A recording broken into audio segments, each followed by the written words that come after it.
All right, so we're moving along to Chapter 6, Service Contractors. Take a look at that picture and think about, a lot of this stuff now is, if you've ever done this or your company's ever done it, we can do a lot of the stuff ourselves, but a lot of these things we can't do, and they literally need to be built. So, as you kind of take a look at that picture, think about, for lack of a better term, what needs to be erected to make the Del Conte in the bottom right-hand corner of this display function, where it kind of looks like a miniature office inside this gigantic space. So that becomes very, very important. Again, a lot of the stuff can be done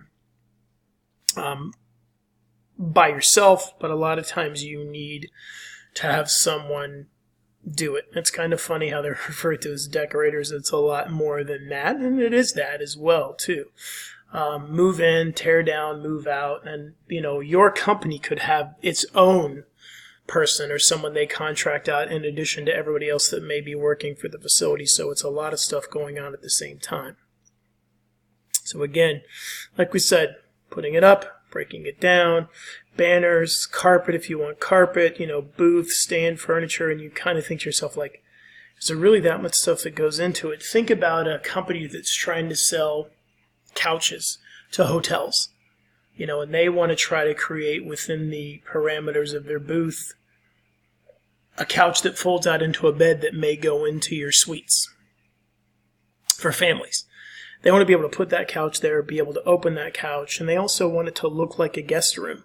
So that's a lot of moving parts that go into how it's supposed to look. And that's just one example. And you'll see that a lot when you go to these shows where it's like, we want to have you literally visualize it by seeing it. Not just like, oh, I wonder what it would look like in one of our guest rooms, which is this side. They may say, we took enough space up at this floor to create a typical guest room size, and here's how it fits. I've seen it many times.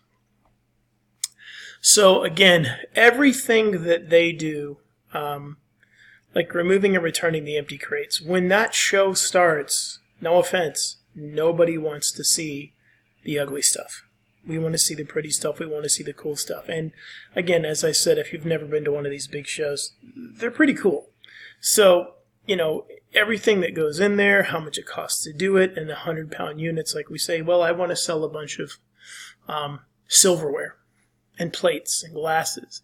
And you go, oh, what's the big deal? Think about how much all that stuff weighs if you want to, say, put out 25 patterns in your booth, so that people walking by can see, wouldn't these plates look great in your restaurant? Or wouldn't these glasses look great in your bar? Check out what this can do. So it's a lot of stuff, and you're paying by the pound. Again, hire and manage the labor. Unions, which we see quite a bit, especially with this. Move in and out. Freight in and out. If I have 5 people whose sole responsibility told by their company is, all you have to do is show up and sell our stuff. Everything's going to be set up for you and ready. You already know the products that we want to sell. You walk in there, and when that show opens up, sell it. Then everything needs to be done. And so you're looking at all these things that are listed here as to, we have 5 people that are coming in from Indianapolis for this show in Las Vegas.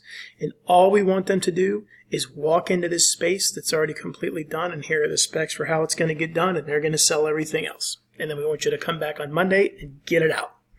So again, that sounds pretty basic, but it's a lot of stuff like we talked about. And again, the information that goes into the show itself, the appropriate forms, things that you may need to do. I went to an event that had people on Segways giving out shots of vodka, which was interesting to say the least, but the forms involved with Segways and liability, the forms involved with selling out, with giving away alcohol. And it's not that uncommon to have that. So, again, just a bunch of different moving pieces that are just crazy when you think about it together. If you're a union, then, is it involved in a right to work state? So again, this is not a thing where I sit here and bash unions, because I don't. I think in a lot of states now we don't see them as much as we used to. But if you're dealing with local, you may be dealing with the local union. So it's just you need to do your homework. And a lot of times if you're going to another state where there's an exhibition, that may be one of the things that they say is, hey, all of our workers are unionized. And here's what you need to understand when you are coming to do an event and set up a booth with us. And it's usually not an issue. It's just things you may not be aware of in your particular state. General service contractors and then in-house, like we said, if someone is used to setting up booths in our gigantic convention center in Las Vegas and they know what they're doing, let them do it. If I give you a list of people that we use in Chicago, that's who you should use. Generally speaking, if you have somebody special you use or somebody who knows somebody, then that's something you're going to have to work out. But again, it's a lot. And if they've worked in that space before and they know it, again, I told you one of the spaces I've seen is 1 million square feet. I mean, that's crazy. So again, event marketing consultants, all these different things that happen, like, hey, we want to do a beer festival on the beach. And we want to have booths on the beach, and we want to have, a stage over here. Cool. How do you do it? So again, all of these things that go into it, corporate event. Oh, we want to do a private party on a yacht. I mean, it's crazy. And there is no, and that, again, when we talk about events, at this point, we're getting pretty close to just the only thing that limits what can be done is the imagination. Which is not to say that everything's been done, because it hasn't. More things will be done. But there's a lot of crazy stuff that happens with events and trade shows where you're just like, how in the world did somebody think to do this? And sometimes we even say, how in the world did somebody think this was going to be a good idea? We were doing an outdoor wedding in the spring in West Texas. And if you've never been to West Texas in the spring, it's a little bit windy. And that's a very sarcastic way for me to tell you that the wind is insane. A normal day of wind in the spring in West Texas is probably 20 to 40 miles an hour, gusting or consistent. And there's nothing to block it. So I remember a client saying, we have to have this giant tent for the party. And we kept saying, we need you to sign a waiver for liability and we don't recommend it. And they said, no, we're going to do it. And before the ceremony was over, the wind blew the tent over that they paid us for, a lot of money, and mashed it into a bunch of pieces. And thank God nobody was hurt. But it was a thing where we just kept saying, this is not a good idea. We're not liable for this stuff. No, it's going to happen. And luckily, the event hadn't started to kick off before it happened, which wasn't good for the guests, but was good for us. So, again, things you have to work out and understand. And we weren't general service contractors by any stretch of the imagination. And we bolted that bad boy down, but it just did not matter. All these different things that go into it, and all of them are important. Selling your services, accounting, being able to make sure that money works, the production team, boom, boom, boom, boom, boom. All these different things. Pipes and drape stuff is, a lot of times, pipe and drape may be already set up before you get there. So you go up to a booth and the booth is empty. There's a 8-foot table that has a tablecloth on it and a skirt so that you can't see underneath the table. And then behind it may be a curtain and there may be these silver rods. That's pipe and drape. So that may be when they tell you at your booth, here's what you have. You have an 8-foot skirted table and you have pipe and drape. And the table is a blue tablecloth and a black skirt, and the drape is black. Everything else is up to you. And there may be a little piece of stock paper at the top that says Company XYZ, which you're allowed to take down. You can put anything you want in the drapes, blah, blah, blah. So, again, if it goes beyond that, that's where we're talking about with service contractors. What is supposed to happen? Planning, layout, design of the exhibit area, critical. Cleanup, transportation, customer service. The vodka Segway thing was funny, but I didn't want to be near that booth. A lot of people, but just a different vibe. People that are, advertising, lighting, or sound, usually pretty loud.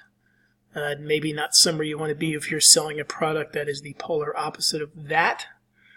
Sometimes it doesn't happen, but there may be a lot of things. Like I told you, I think I mentioned before, that I've been to an event where they built a sports bar in the middle of the event thing. It's pretty cool unless you were around that sports bar. Because it was pretty much rowdy all day. A lot of fun, a lot of people having a lot of fun, a lot of people drinking a little too much, but it happens. Audio, visual, anything else that you can think of that may be necessary. And you say audio, visual. Yeah, you may want a video running in the background with some of your clients that have already used your services, so people can go, oh, I recognize that hotel, or I recognize that restaurant, or I know that bar. I didn't realize that was one of your clients. Oh, yeah, they're one of our first clients, and they took our product from day one. We have a testimonial from them. I can give you their information. Those are a lot of the questions you're going to get. Does it work? Where does it work? Who are your clients? So that would be something that you add into it that service contractors need to know about. I talked about furniture before. I kind of talked about models because there were models riding the Segways, which is really crazy. See, a lot of people take pictures, and it's like you're going to a theme park where they go, oh, don't forget to log in and like us, and we'll send you a picture from the one we just took of you at the trade show with our product or our mascot or whatever it's going to be. Security, translators. Again, it's just, as I said, it's not... There's a lot of stuff that goes into it, and there's just a lot of stuff that I walk by a booth now and I go, I would have never thought of that. And nowadays it's just the norm. It's crazy. So again, appointed service contractors, like we talked about, that may be for specific exhibitors, like we said, and they may have an official service contractor. If there is some liability issues or some privacy issues and your company doesn't want anybody else to mess with your stuff, makes perfect sense to me. So again, show organizers usually hire them for the basic stuff. So unless it's specific, that's what we're talking about. And they'll suggest themes, layout, floor plans, color schemes. So color schemes are really important for the event layout and certain areas of certain focus. If you want to have food all in the same area, and you go, just look for the green signs, look for the orange carpet, look for whatever it's going to be, and that's where we know we're in that area. Education's in the blue area, whatever happens. So again, the different agencies that get into it, and then best practices, over time these have developed. And so the greening of meetings and sustainability, green events, green products and green things were, I would say, a few years ago, not that big of a deal, and now it's huge. When I talked about removing paper, removing all that waste, you don't want to go and see brochures everywhere. Go on your phone, log in, and all of our exhibits, our special events, our, a map of the thing, a guide is on your phone. And we may have a survey link to that at the end. The last few events that I've been to, there was a linked up survey on my phone when the event was over, pretty quickly after it was over, which is a good thing, to say, what did you think? How did that work? But greening these events, you have to be very careful nowadays with greening as to, is the facility itself green? What green practices are in place while you're touring this event? Are the companies that are in this exhibition or this trade show or this event known for being sustainable? Because more and more we're seeing people getting called out for saying there's something when they're not. But green events are becoming very, very huge, and quite frankly, they're very, very lucrative.